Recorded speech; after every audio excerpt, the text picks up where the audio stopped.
Tonight we report on why the Nathan Brooks trial is staying in Grant County and local law enforcement holds its annual Shop with a Cop event. What's happening in sports, Bob? Thanks, Alan. The Running Vikes are hosting the Big Bend Crossover Tournament, and Moses Lake Bowling rolls past Sunnyside. Let's take a peek at our Weather Center forecast. Well, I hope you have the umbrella ready because lots of moisture coming in overnight tonight through the first half of Friday, then a break, more coming in for Saturday. All the details coming on up. I'm Alan Troop, and we have all this and much more on I-Fiber-One News. From the I-Fiber-One HD studio here in the heart of the Columbia Basin, this is I-Fiber-One News, your #1 source for local news, sports headlines, and our very own Weather Center forecast covering the entire Columbia Basin. This is I-Fiber-One News, and it starts now.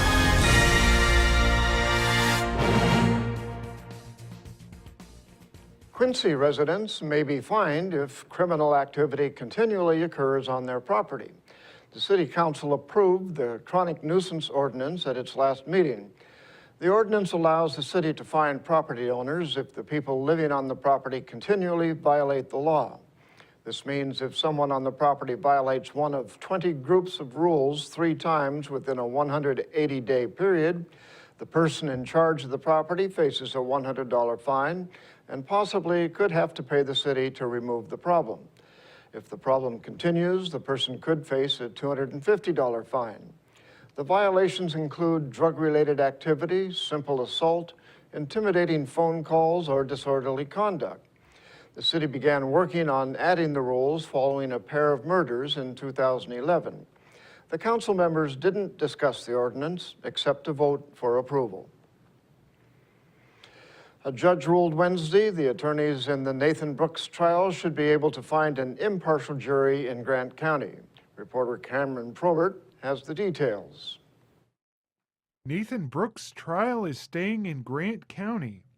Visiting Douglas County Superior Court Judge John Hotchkiss decided the media coverage of the 16-year-old's case wasn't enough to move the trial. Brooks is facing 2 counts of attempted murder in the first degree in Grant County Superior Court. He is accused of shooting his parents while they were sleeping in their Moses Lake home in 2013. Defense attorney Brian Quinn argued the news coverage around the allegations tainted the potential jury pool. Pointed out the case has been covered by all the major media outlets in Grant County, including I-Fiber-One News. Deputy Prosecutor Stephen Johnson responded by saying the articles published about the case aren't enough to show Brooks can't get a fair trial. The majority of the coverage occurred at the time of the alleged incident and the hearing to determine whether Brooks could be tried as an adult. Hotchkiss said he believed the attorneys could find an impartial jury in Grant County. For I-Fiber-One News, this is Cameron Probert reporting. Quincy children are required to wear helmets when they're riding bicycles in the city. The City Council unanimously approved an ordinance requiring anyone 17 years old or younger to wear a helmet when riding a bicycle. The new rule requires anyone renting, leasing, or loaning a bicycle to provide an approved helmet to children using the bicycle. Stores are required to make sure the bicycle helmets they carry meet the standards set by the American National Standards Institute, the Snell Foundation, or the American Society for Testing and Materials. Any child caught not wearing a helmet will be warned, and the city will provide a helmet according to the ordinance. If the child is caught a second time without the helmet, the child or guardian has to attend a bicycle safety class. The council members didn't discuss the rules during the meeting. New streetlights in downtown Soap Lake were turned on for the first time Wednesday night. The lights are part of the downtown revitalization project. Reporter Jeff Chu has more. Soap Lake Mayor Raymond Gravel at Wednesday night City Council meeting invited everyone to check out the new downtown streetlights installed this week. They were switched on for the first time Wednesday night, and business owners downtown immediately noticed an improvement in lighting. The double-arched lights with more stylishly designed poles were chosen by the late Soap Lake arts advocate Brent Blake, who died in September 2013 of leukemia. Blake was a member of the Downtown Renovation Steering Committee that helped redesign Soap Lake's Main Avenue and Division Streets with new, wider sidewalks, landscape beds, and a flagpole at the top of the hill by the library. I'm Jeff Chu for iFiber One News. Now we take a look at people being sought by law enforcement. This is Sheriff Tom Jones with the Grant County Sheriff's Office. Each of the people you see here have a warrant for their arrest. If you see any of these people, we ask you do not attempt to detain or apprehend them, but call us at 509-762-1160 or send us an email at primetips@co.grant.wa.us. If the person is presenting a danger, call 911. With your help, we can bring these people to justice and make our community safer. We'll be back after a short break. At Moses Lake Community Health Center, we have had the privilege to serve the local communities since 1978. What I like about working at this clinic more than any other clinic that I've worked at is the patient care. With the patient care team that we've assembled, it allows us to take care of these many facets of the patient and their family's needs. Please take the opportunity to experience the high-quality care provided at our clinics.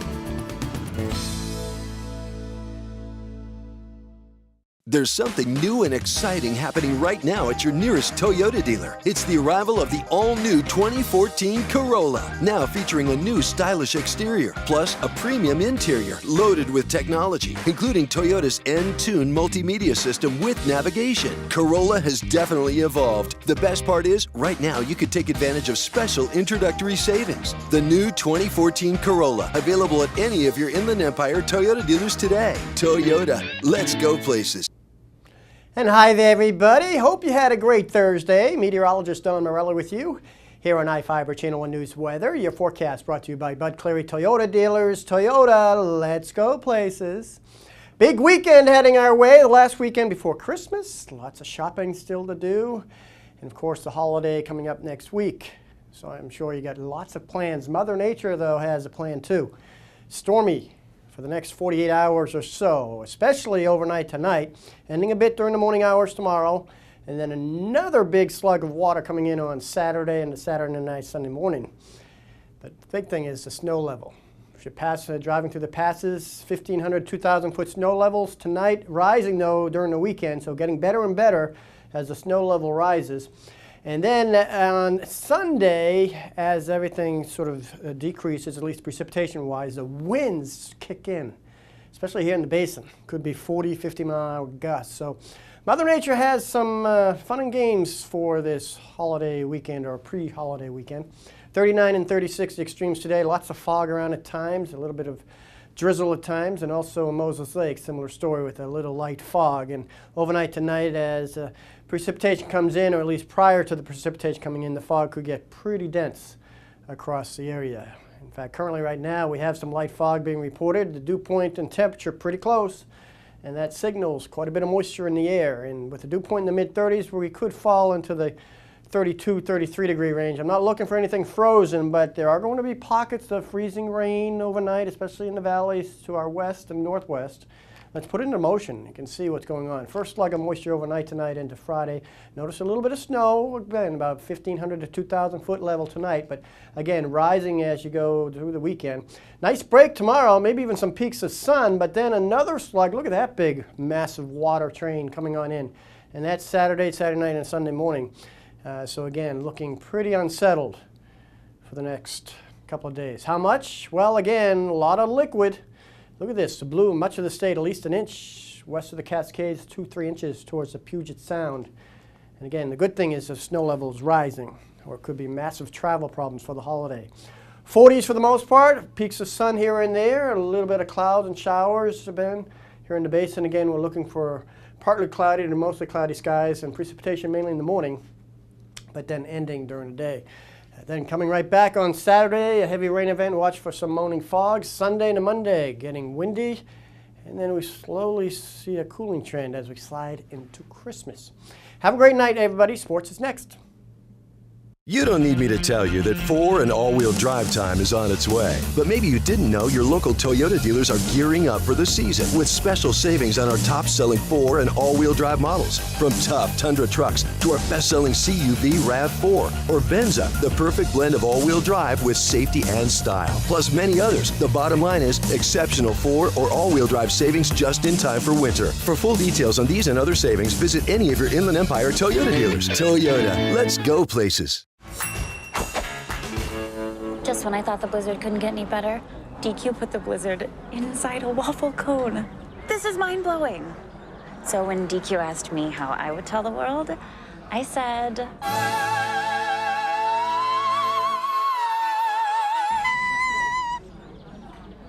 Sounds better in Italian. Pretty impressive, Liz. Any blizzard, like confetti cake, now in a fresh-baked waffle cone. This is fan food, not fast food. Big Bend is hosting an NWAC men's crossover tournament today and tomorrow. The first game puts Blue Mountain against Mount Hood. Bellevue matches up with Pierce College in Game 2, and the Running Vikes play Shoreline at 7 tonight.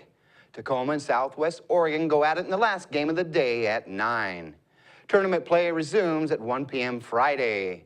The Lady Vikings are at Green River Community College to take part in the women's NWAC crossover. The action gets underway today and continues through Saturday. Moses Lake Bowling swept Sunnyside to move to 6-1 in the Big 9 standings. Rebecca Benavides led the Chiefs to victory in Game 1, rolling a 183. Kim Mulder rolled a 195 to pace Moses Lake in Game 2. The Chiefs took both Baker games to complete the shutout. Moses Lake trails Eastmont by 1 game in the standings. The team is out of action until January the 6th when the Chiefs head to Yakima to take on Eisenhower. Warden Boys dropped a close 48-43 game on the hardwood to Wahluke. The game was close the entire way. The Cougars trailed by 7 at the break, but went on a run late in the second half and nearly pulled out the win. Warden had 2 chances to send it to overtime, but missed a contested shot with a minute to go and had 1 rim out at the buzzer. J.R. Delgado led the Cougars with 12 points. Connor Haynes finished with 11. The loss puts the Cougars at 3-2 in non-league play. Warden opens league play at Soap Lake January 6th. The Lady Cougars beat Wahluke 37-31 to move to 2-3 in non-league action. The Mariners added some depth to the outfield when the team acquired Justin Rougeneau from the Cubs Wednesday. The 32-year-old gives Seattle a right-handed option that can play all 3 outfield positions. The 6-year Major League veteran hit .281 with 6 home runs and 28 RBIs and 224 at-bats last year. Rougeneau missed the final month of the season with an ankle injury that required surgery to remove a bone spur. GM Jack Zarenzik said the ankle is fully healed and he expects Rougeneau to give the Mariners another big right-handed bat. The Seahawks have signed linebacker KJ Wright to a 4-year contract extension. The team made the announcement this morning. No financial terms were immediately available. Wright has been a versatile piece of the Hawks linebacker corps since his arrival as a 4th-round pick in 2011. He leads the team with 96 tackles, has 2 sacks, and has forced 3 fumbles. Wright has started all 14 games, including 3 at middle linebacker when Bobby Wagner was out with a foot injury. We'll be right back after this. Hello, my name is Cheryl Kono. I am your local Ephrata Farmers Insurance Agent. Here at Cheryl Kono Insurance Agency, our customers always come first. We don't just work here, we live here. Please stop by the office, call, email, or Facebook me for a free auto, home, life, business, or farm and ranch quote today. We are insurance. We are farmers. Come in for a free quote today. We are farmers. Bum, ba-dum, bum, bum, bum, bum. Well, one thing I knew from being a patient myself was that a dental office is a scary place to come to. And so we wanted everything possible to make sure that our office is a comfortable place for our patients to visit.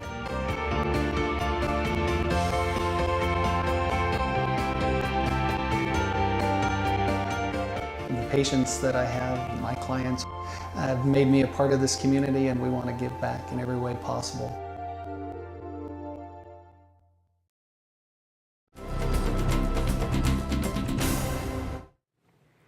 Our spotlight story tonight is about the Grant County Sheriff's Office favorite event of the year, their annual Shop with a Cop.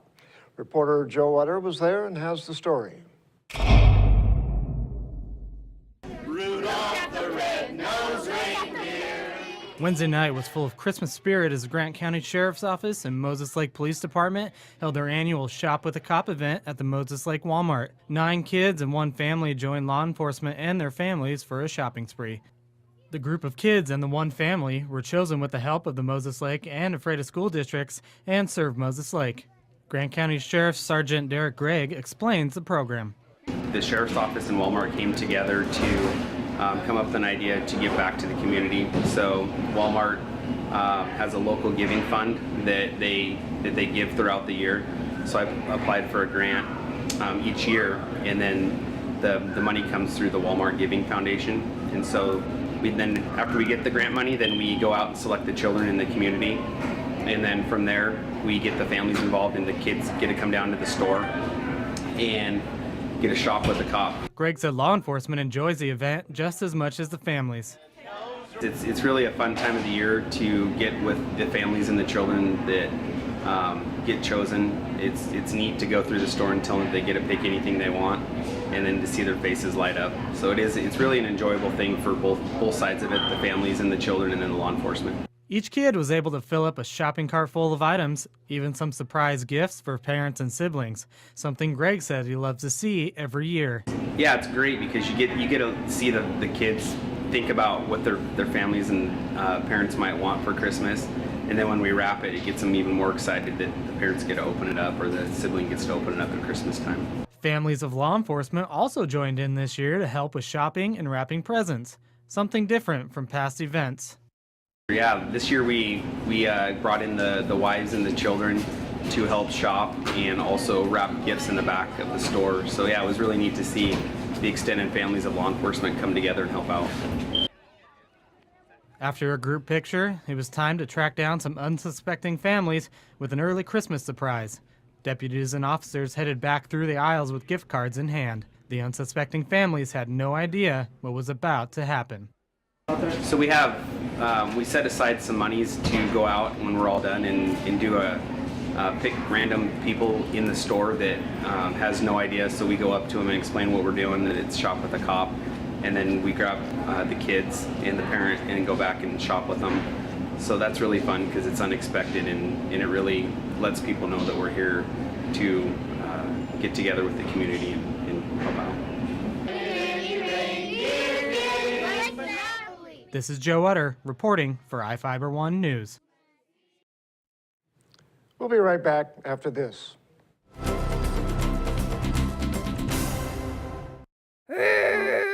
Are your kids rough on your furniture? Things looking a little run down? Then come to More Furniture in Ephrata and we can help get things back in order. We have all the top name brands made with strong quality support, including Sealy Posturepedic mattresses, because whatever you do in bed, Sealy supports it. The next time your furniture is in need of some replacing, stop into More Furniture in Ephrata, locally owned and trusted for over 100 years. Attention business owners. The deadline is fast approaching to advertise in the 2015 edition of the Moses Lake Local Book. Don't be the only business left out. In print or online, it's the best way to reach your customer when they're ready to buy. Call today to place your ad by calling 877-738-9829 or by visiting us online at www.statewideyp.com. The Moses Lake Local Book Telephone Directory. Simply the best advertising.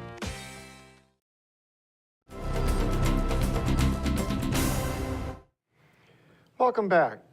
Chris Dexter was elected to the Board of Directors for the Moses Lake Irrigation and Rehabilitation District.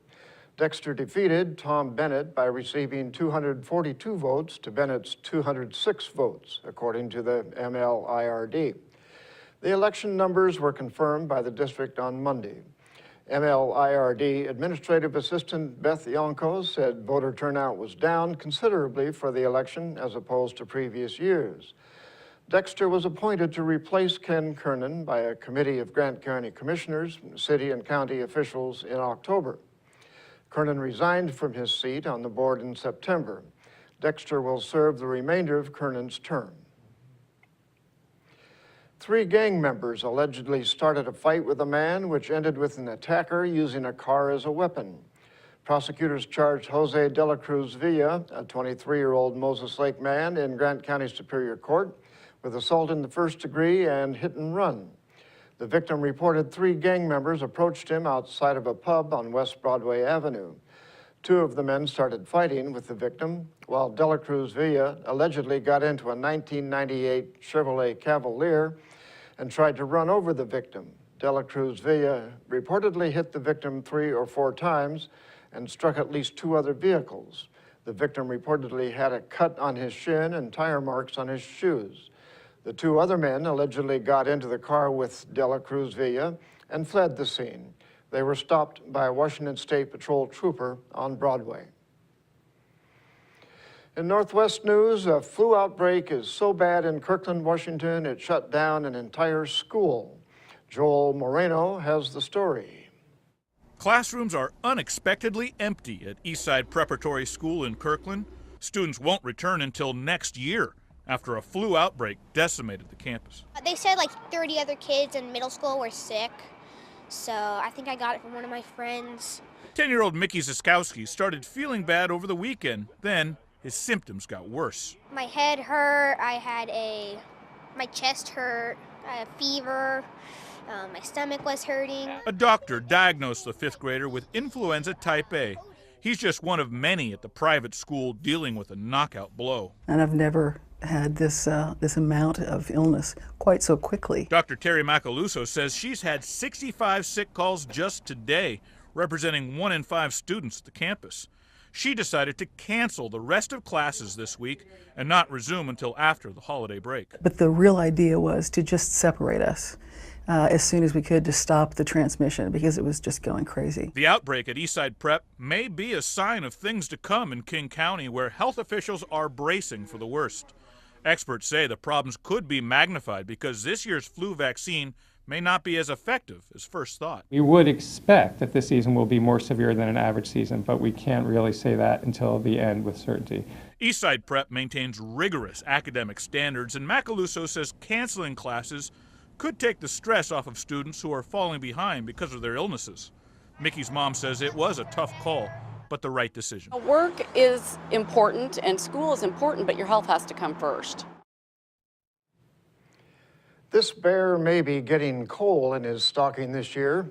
He checks out this stuffed Santa, then knocks him to the ground.